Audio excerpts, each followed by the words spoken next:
Gone, and today we'll be looking at 7 more players that could be in the upper levels in the 2022 MLB draft. You guys really seem to like the last one, so here's a part 2, and thank you to Daniel Yao for requesting this video.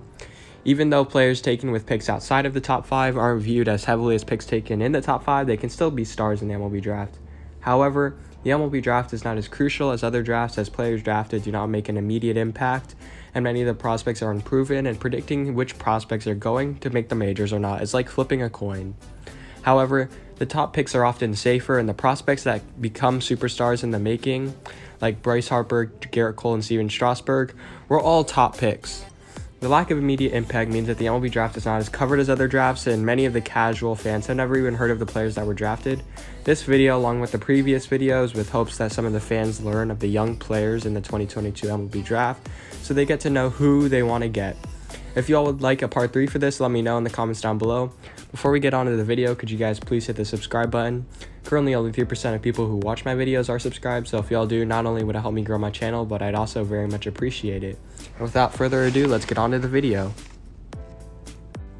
Brooks Lee is an intriguing player to watch, and as a top selection in the 2019 MLB draft, decided to forego the trip to the minors for a stint in California. He has recently seen his stock rise and might be a top 3 pick if everything breaks right for him next year. At 6'2" and 205 pounds, he's relatively large for someone who plays shortstop, but that doesn't hinder his standout defense over there, and he could stay at shortstop in the majors, but I think he'll most likely move to third base once drafted, as the main thing that keeps him as a great shortstop isn't his fluid hands, but his arm strength. His tool set as a hitter also plays well with third base, as he makes hard contact as a switch hitter from both sides of the plate. He has raw power and is currently working on sending the ball to all fields, as he was consistently pulling the ball last year, and that will cost him when he isn't hitting home runs. Scouts believe that he has a lot of gap-to-gap power, and that will eventually change into home runs as he grows more once drafted. He won't be considered a 5-tool player, but he's more of an athletic runner than pure speed, and he won't wow anybody with it. Brock Jones is another college bat who can see himself rise from the middle of the first round to a top 3 pick with a good season at Stanford this upcoming year. Jones originally played football his freshman year, but ultimately moved to baseball, and that turned out to be the right decision as a physical outfielder with some great power. The big toolsy outfielder reminds me of a smaller left-handed Aaron Judge, except he's more athletic.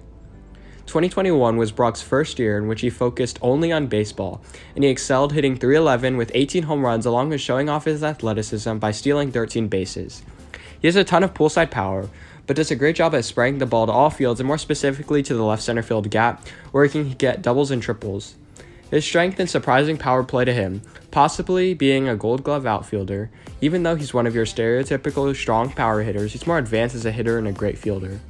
If he commits to baseball and has the same, if not better, season as he had last year, he can slide into the top 3 easily and possibly even go number 1 if everything breaks right, plus a few injuries. He's one of my favorite players to watch in the upcoming year and this year's draft. Catcher Kevin Parada was already one of the best prospects in his 2020 catching prep class, and his signing bonus demands ultimately saw him go to Georgia Tech instead of going to the minors. He's got some extreme raw power and lets the baseball get deep into the zone in order to hit them harder. Parada has a textbook swing, and while he's a great power hitter, he still goes to all fields and doesn't sell out for that power, but instead lets it come naturally. Behind the plate, he's a Gold Glove caliber talent with some great arm strength and valued athleticism for someone behind the plate, meaning that he's able to get some balls that other more unathletic catchers wouldn't be able to get. After playing a year at Georgia Tech, he has earned the trust of coaches to possibly call his own games in 2022. In college, that's not as common as the pros. He has an advanced play style both physically and mentally, and should cruise through the minors but still have a high ceiling thanks to that raw power. But worst comes to worst, he's already an elite defensive catcher. Georgia Tech has also had some history, and he could be the next great catcher to come out of Georgia Tech with Matt Wieters and Joey Bart. Drew Jones is an explosive athlete in the 2022 prep class and a great defensive outfielder. He's a strong player, and his 6'3" frame still has plenty of room to grow and get stronger. He has terrific speed that goes along perfectly with his plus arm strength. He can play a good center field with his great speed, but also be a Gold Glove caliber corner outfield with his unique combination of speed and arm strength in his class. Scouts have also said that he has the instincts to play the outfield at a great level, and if you watch him play, it's like he knows where the ball is going before it's hit. Even though he's widely regarded for his defensive ability, his bat is still above average, although it's not on par with that defense. He consistently makes hard contact with the barrel of the bat and his strength. However, his swing is pretty violent and has many holes that are going to need shoring up, but as a player who hasn't even hit 18 yet, he has plenty of room to grow. With some minor league development, he could easily bring that bat up to par with his fielding and be a great 5-tool player.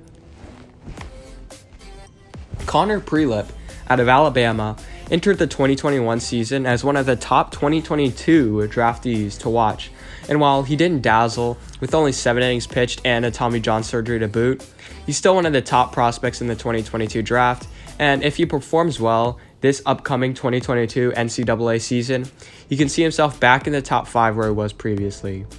Prielipp, as a left-hander, threw 92 to 94 miles an hour as a freshman with Alabama in a shortened COVID year, but entered the year gaining 25 pounds of muscle, which translated to an uptick in velocity in his 2 starts with Alabama, touching 97. While his fastball is great, he has a great hard slider that sits in between 80 and 90 miles an hour with late break, and there's that developing changeup that he was working on before his injury. Scouts have compared him to a left-handed version of Mike Soroka, but I see a lot of Royals left-handed prospect Asa Lacy in him. Obviously, it's not a top 15 pick right now with his injury, but with a junior season reminiscent of his freshman season, he could see himself rise once again, assuming he stays healthy.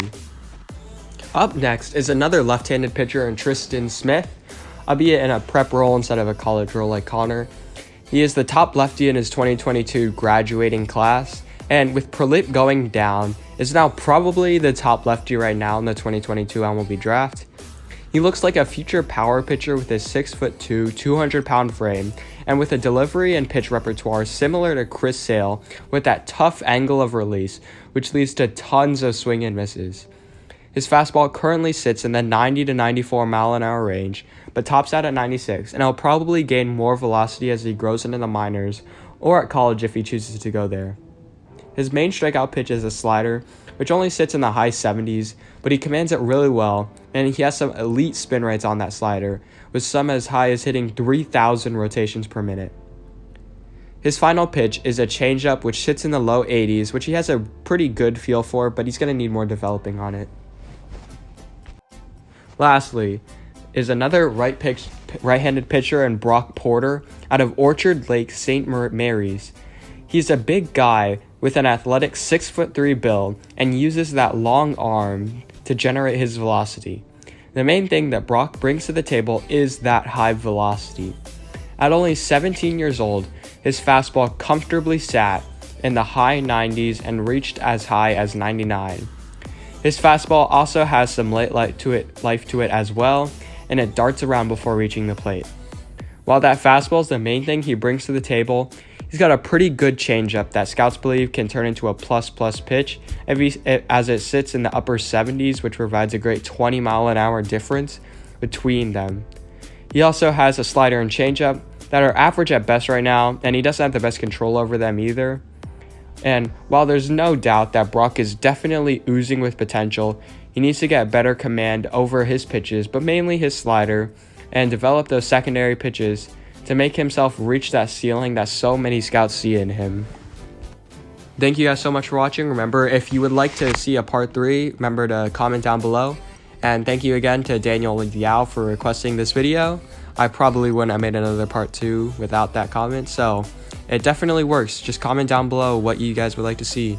And if you made it this far, that means you probably like my videos, so check to see if you're subscribed, and if you're not, please hit the subscribe button. I guarantee you it helps me out a lot. It encourages me to make more videos like these. See you guys, bye.